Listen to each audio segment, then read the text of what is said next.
తెల్లవారుజాము 4ంటికి లేస్తే, అందుకని బ్రహ్మ ముహూర్తంలో లేస్తే 4 నుంచి 6 దాకా విఘ్నం అయిపోతుంది. జపం అయిపోతుంది, స్మరణ అయిపోతుంది, పారాయణ అయిపోతుంది, తపం అయిపోతుంది. యజ్ఞం హోమం మిగులుతుంది.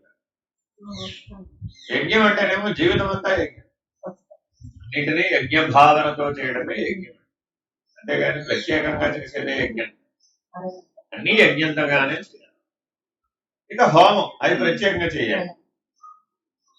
మరి ఎప్పుడు రోజు చేయలేరు కదా, నిత్యం చేయలేరు. అందుకని నైమిత్తికం ఎప్పుడో ఒకటి. అందుకని వీటిని విడవరాదు. ఎప్పుడు ఈ 6ంటినే విడవరాదని భగవంతుడు మోక్ష సన్యాస యోగంలో చెప్పాడు. ఆయన ఈ 6ంటినే విడవకూడదు. ఎంతటి వాడైనా సరే జ్ఞాని కూడా విడవకూడదు. ఆయనకు అవసరం లేదు కదండి, తెలుసుకున్నాడుగా, ఆల్రెడీ అయిపోయింది కదా. సత్య దర్శనం అయిపోయింది, సత్య నిరూపణ అయిపోయింది, బంధం లేదు. కర్మ ఎవరి కోసం చేయాలి మరి? ఆయన కోసం కాదు, ఆయన ఇతరులకు నేర్పడం కోసం ఆయన చెయ్యాలి. ఎందుకని ఆచరతి శ్రేష్ఠ తత్ర దేవేతరో జన. అది దేవతలు గాని ఇతర జనులు గాని ఎవరైనా ఎవరిని అనుసరించి చేస్తారట? శ్రేష్ఠుడిని అనుసరించి చేస్తారు. కాబట్టి జ్ఞాని శ్రేష్ఠుడు కాబట్టి ఆయన ఆ సృష్టి కోసమని, దేవతల కోసమని, ఇతర జనులు ఎవరైతే ఆ సత్యాన్ని తెలుసుకోవాలనుకుంటున్నారో వాళ్ళ కోసం ఆయన పరహితార్థం ఆచరించాలి. అంతేగాని అవసరం లేదా? అవసరం లేదు. అది కూడా చెప్పు. ఎవరికి అవసరం లేదు? ఎవరికైతే బాహ్య స్పృహ కోల్పోతాడు, సదా నిర్వికల్ప సమాజ నిష్ఠ నుండి బాహ్య స్పృహ లేకుండా ఉంటుంది. ఆయన చేయక భగవాన్ రమణులు చేయలేదు కదండి. కరెక్ట్, చేయలేదు. ఎందుకని? ఆయన మన స్పృహలో లేదు. అలా ఎంతమంది ఉన్నారు భారతదేశం, అవధూతలు, సన్యాసులు, దిగంబరులు. వాళ్ళెవరు బాహ్య స్పృహలో, శరీరం ఉన్నది అనే స్పృహలో ఉంటారు. వాళ్ళకి శరీరం ఉండి కూడా లేదు. ఎవరికైతే శరీరం ఉండి కూడా లేదు వాళ్ళకి నిత్యకర్మ లేదు. వాళ్ళు ఈ 6ంటిలో నుంచి ఎగ్జామ్షన్. ఎందుకని? అవసరం లేదు. దీనికి చాలా రకరకాల వాదోపవాదాలు ఉన్నాయి. నిత్యం భోజనం చేస్తున్నావా లేదా? భోజనం చేస్తే శరీర స్పృహ ఉన్నట్టేనా కదా? అయితే అనుష్ఠానం చేయాల్సి. ఏ రోజునైతే నువ్వు భోజనం అవసరం లేని స్థితికి చేరుకుంటావు ఆనాడు నువ్వు అవసరం నిత్యానుష్ఠానాన్ని కాదు అని ఒక ప్రమాణం. అంటే సామాన్యులకి, మహానుభావులకి మనం చెప్పక్కర్లేదు. భగవాన్ రమణులు విరూపాక్ష గుహలో కూర్చొని సమాజ నిష్ఠలో ఉండేవారు, తపస్సు చేస్తుంటారు. మరి ఆహారం ఎవరు పెడతారు? ఆయనే ఉండుకోరు, ఆయనే సంపాదించుకోరు. కనీసం కొండ మీద ఆ పళ్ళలో ఈ పళ్ళలో ఏరుకుని తెచ్చుకున్నవాడు తెచ్చుకోరు. గొర్రెల కాపర్లు ఎవరైతే గొర్రెలు కాసుకోవడానికి వెళ్ళేవారు వాళ్ళు గుప్పెడు రాగి పిండి మజ్జిగలో కలిపి అక్కడ పెట్టేవాడు. ఆ గుహ వెళ్ళేవాడు. స్నానం ఎప్పుడన్నా బయటకు వస్తే చేయడం, లేదంటే వదిలేసి అలా పెట్టారని ఎరుక కూడా ఎప్పుడన్నా తెలివి వస్తే బయటకు వస్తే అక్కడ కనపడితే తాగేవారు. అదే ఆహారం. మరి ఇప్పుడు ఆయనకి నిత్యానుష్ఠానం ఉందా అంటే ఆయన లేదు. ఎందుకని? ఆహారం అనే స్మరణ లేదు. మనం ఆహారం వేసుకోవడం వదిలేసుకోం. అని దేహస్పృహ ఉంది కదా. దేహస్పృహ ఉన్నంత కాలం ఇలాగా ప్రతి దానికి ఒక ప్రమాణం. మహాత్ములకు ఒక పద్ధతి, జన్మసిద్ధులు వాళ్ళందరూ ఎవరు? జన్మసిద్ధులు. మనం ఎవరు? సాధన సిద్ధులు. జన్మసిద్ధులు కాదు, పుట్టుకుని అలా పట్టలేదు. కొన్ని ఇప్పుడు కూడా అలాంటి ఆకలి తోచనటువంటి స్థితికి చేరలేదు కదా. మనందరం సాధన పూర్వకంగా సిద్ధత్వానికి మన మార్గం ఇది. అందుకని అనుష్ఠానాన్ని విడవకూడదు. ఏ మార్గమైనా పర్వాలేదు. ప్రతి మతము, ప్రతి ధర్మంలో కూడా అనుష్ఠానం చెయ్యమనే చెప్తున్నాడు, కానీ మానమ్మని ఎక్కడ చెప్తున్నాడు? ముస్లింలు ఉన్నారమ్మా 6 సార్లు అమ్మా చేయమంటున్నాడు, అది అనుష్ఠానమే. క్రైస్తవులు ఉన్నారమ్మా, మన రోజు జపమాలు చెప్పుకుని ఆ పాఠశాల చెప్తూనే ఉన్నాడుగా. చేతిలో జపమాలు చెప్పాలా రాసేసుకుని. సరే, ఎందుకు చెప్తున్నాడు? అనుష్ఠానం, జపం. వాడు చెప్పిన వాడు పడుతుంటాడు. వాడు ఏం జపం చేశాడో వాడికి తెలుసు, వాడికి తెలుసు. అలాగే మరి చర్చికి వెళ్ళిన వాళ్ళందరూ కూడా ఏం చేసి ఉండాలి? వాడు కూడా జపమాలు పడి జపం చేయాలి కదా. మరి భాస్కర్ గారు చెప్పినప్పుడు ఇది చేయకలే. చేస్తున్నారా మరి? మాకెందుకు, పాస్టర్ గారు చేసుకుంటే చాలు.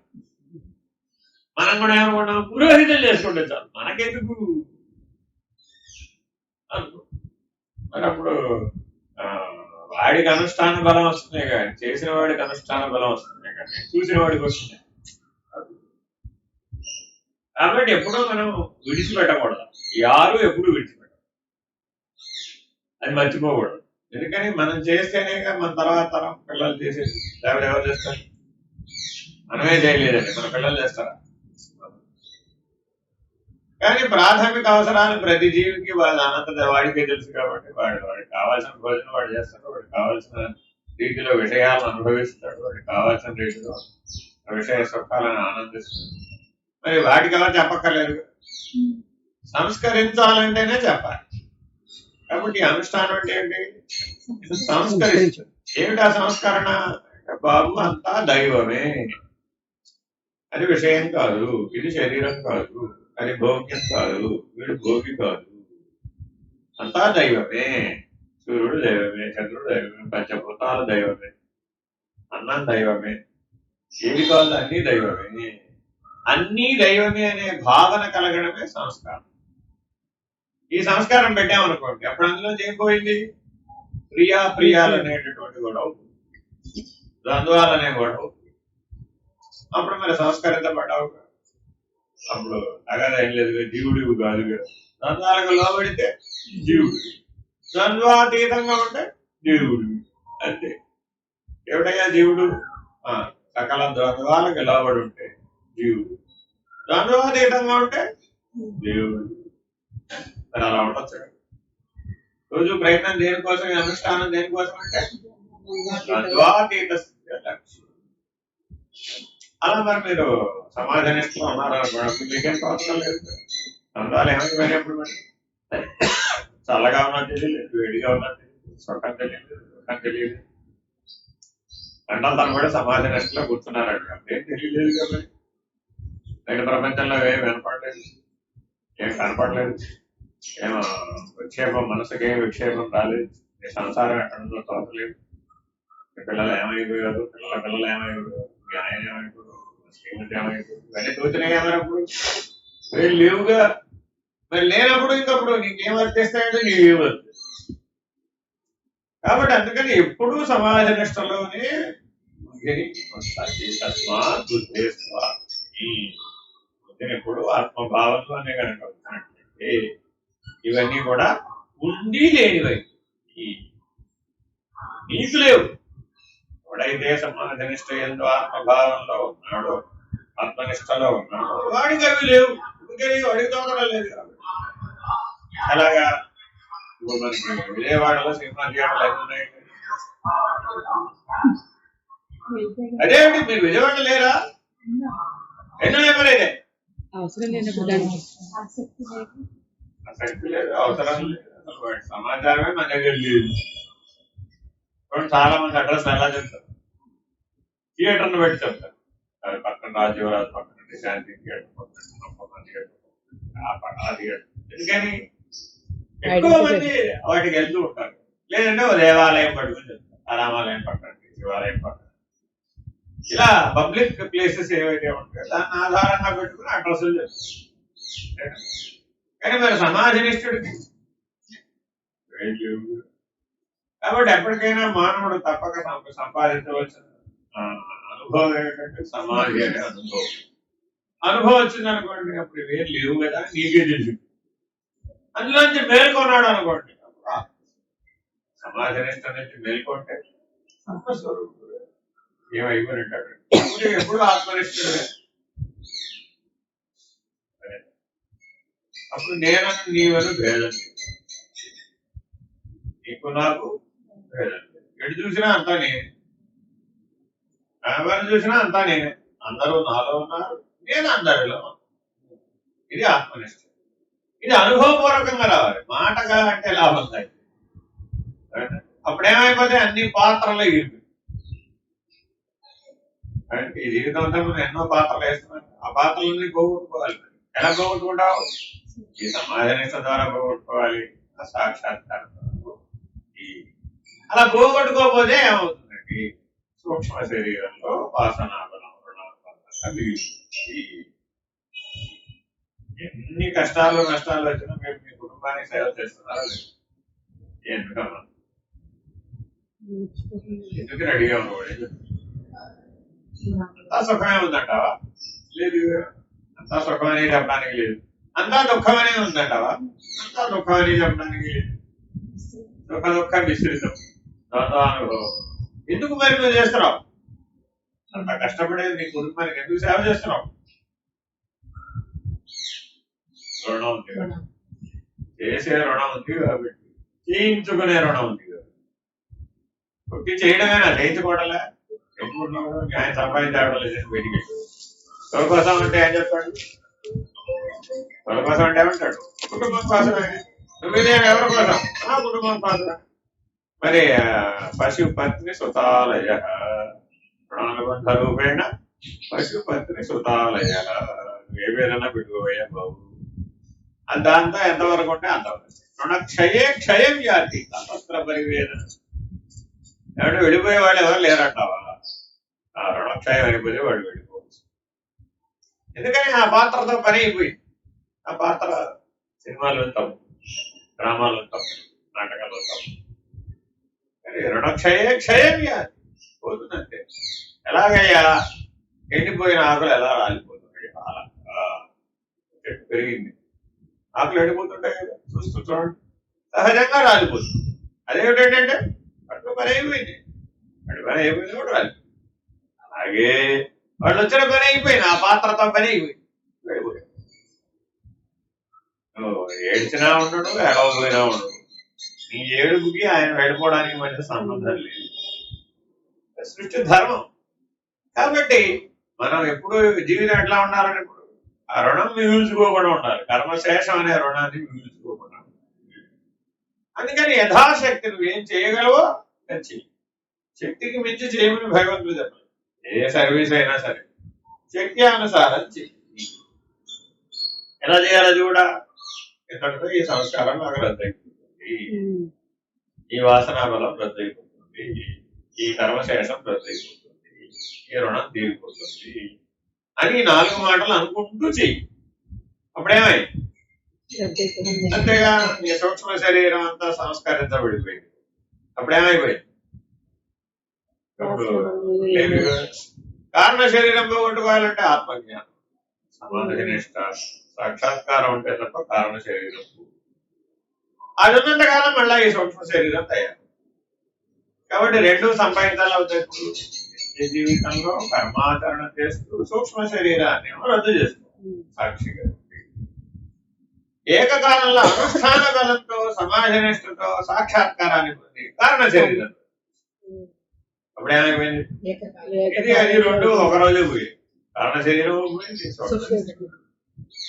నిద్రా సమాధి స్థితి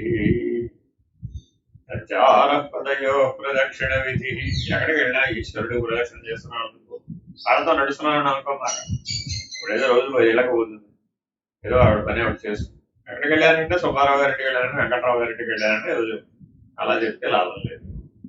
అప్పుడు ఆ సుబ్బారావు గారు వెంకట్రావు గారితో కర్మశేషం.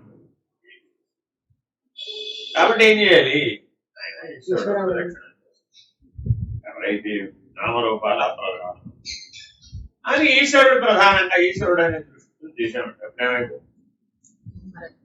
అప్పుడు కర్మ శేషమే కదా. కాబట్టి వ్యవహారంలోనే ఇలా ఉండాలి. స్వరూప జ్ఞానం కోసం ప్రతినిత్యం 4 సంధ్యలలో సమాజ నిష్ఠలో సాక్షాత్కార స్థితిలో ఇప్పుడే మనం సూక్ష్మ శరీరాన్ని కారణ శరీరాన్ని ఏకకాలంలో స్థూల శరీరం అప్పుడు ఆటోమేటిక్ గా 6 చేతిలో పనిముట్టేగా. అప్పుడు దీంతో నిమిత్తం మాత్రమే. సమిష్టి కర్మ కూడా ఇలాగే రద్దు. వ్యష్టి కర్మ ఇలా ఎలా అవుతుందో సమిష్టి కర్మ కూడా అలాగే రద్దు. అలా ఎప్పుడైతే అయిపోయిందో అప్పుడు వ్యష్టి సమిష్టి భేదం లేదు. కాబట్టి ఈ పనిముట్టుతో పని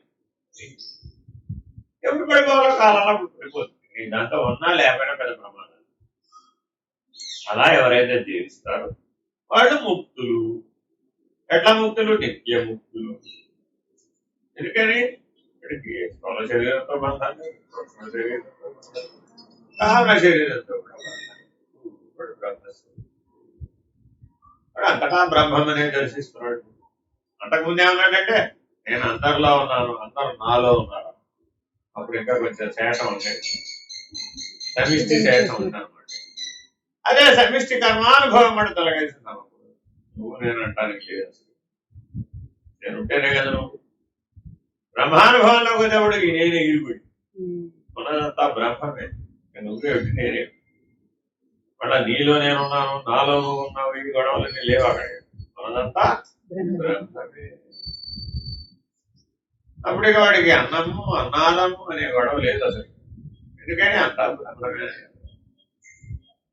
అలా ఎంతమందో ఉన్నారు. ఇది భారతదేశం యొక్క గొప్పతనం.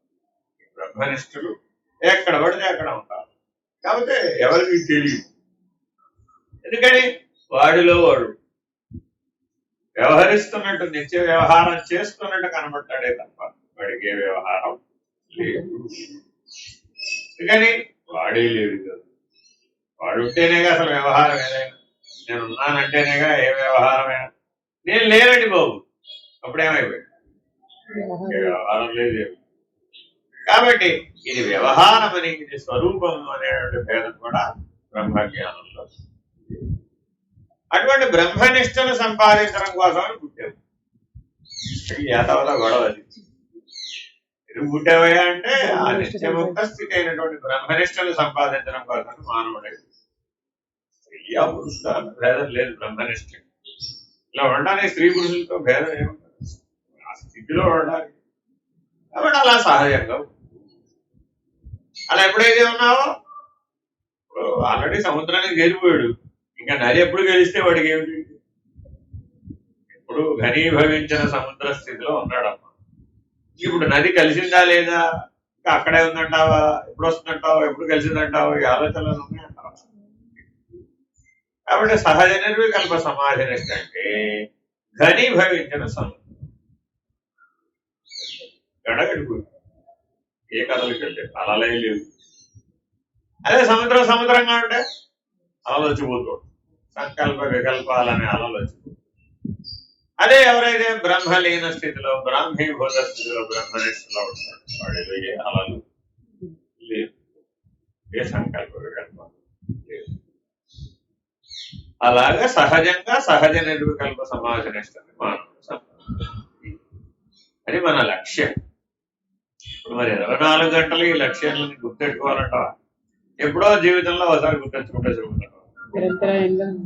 ఎందుకని నిరంతరాయంగా ఉంటేనే మృత్యుకాలంలో అది సహజంగా ఉంటుంది. కాబట్టి ఎవడైతే మృత్యు వచ్చినప్పుడు సహజ నిర్వికల్ప సమాజనిష్ఠుడై ఉన్నాడు, వాడు అలా ఎప్పుడూ ఉన్నాడు. శరీరం పోతుంది, ప్రపంచం పోతుంది, బ్రహ్మాండం పోతుంది, ఏవైనా కాలంలో వచ్చినవే కదా. ఆ కాలంలో వచ్చినవన్నీ కాలంలోనే లేకుండా పోతుంది. కానీ వాడు మాత్రం సర్వకాలమునందు వాడు పోనివాడు, వాడు ఎప్పటికీ రానివాడు పోయి. కాబట్టి చాలా జాగ్రత్తగా ఈ పరబ్రహ్మం అనే నిర్ణయానికి, చాలా అతీతమైనటువంటిది పరబ్రహ్మం. మొట్టమొదటి కర్మకు అతీతంగా ఉండాలి, తదుపరి కాలానికి అతీతంగా, అప్పుడే అది వీలు. అందుకే మీరు అన్ని కాలం ప్రకారమేగా జరుగుతుంది. పండగలన్నీ కాలం ప్రకారం, ఇది వారవర్జాలు, యోగం, కరణం తోటగా జరుగుతుంది. ఇదిగో ఇదేదో ఆంగ్ల నూతన సంవత్సరం, ఇది కూడా కాలం ప్రకారం చెప్పుకుంటున్నాం. డేట్ మారిందనేగా చెప్పుకుంటున్నాం. రోజని చెప్పాలంటే 24 గంటలు గడిస్తేనే. కాబట్టి ఏదైనా భగవంతుడు కాలస్వరూపుడని, కాలాతీతమైనటువంటిది పరబ్రహ్మని, పరబ్రహ్మమే లక్ష్యంగా మానవుడు జీవించాలని కాలం బోధిస్తోంది. కాలమే గురువు, ఈశ్వరుడు. కాబట్టి ఆ కాలం అనే ఈశ్వరుడు గురువు ఏమైనా బోధిస్తున్నారట, ఆయన ఎప్పటికైనా కాలాతీతమైనటువంటి స్థితికి అదే పరబ్రహ్మం. అది దేశకాల మానవులకు లోబడి.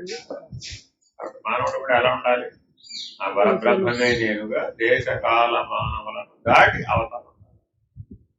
అప్పుడు మోక్షం, జన్మరాహి. ఇలాగే జాగ్రత్తగా ముక్తి మోక్షం అన్నటువంటి అవగాహన చేసుకోవాలి. నిత్య జీవితంలో ఆచరించాలి, అనుష్ఠానం ఉండాలి. అనుష్ఠానాన్ని విడవకూడదు. చూడండి, ఆ పునాదితోనే కదా మనం ఎంత దూరం వచ్చింది. కాబట్టి ఆ పునాదిని ఎప్పుడు వదిలిపెట్టవు. అప్పుడు సహజంగా నిత్య జీవితం పోదు. కానీ ఆ అనుష్ఠానం అంతా సత్వగుణంతో చేస్తాం. సత్వం సంజాయతే జ్ఞానం రజసాంసి కర్మ ఏవ తత్. రజోగుణమేమో కర్మ సముద్భవం, సత్వగుణం జ్ఞాన సముద్భవం, తమోగుణం మోహం బంధం. ఎక్కడైనా సరే దుఃఖం మోహం బాధ వచ్చినట్టు ఏమిటది కర్మ. కాబట్టి గుణాతీత స్థితిలో ఉన్నవాడే ఈ ముక్త స్థితికి మోక్ష స్థితికి చేరు. Very good.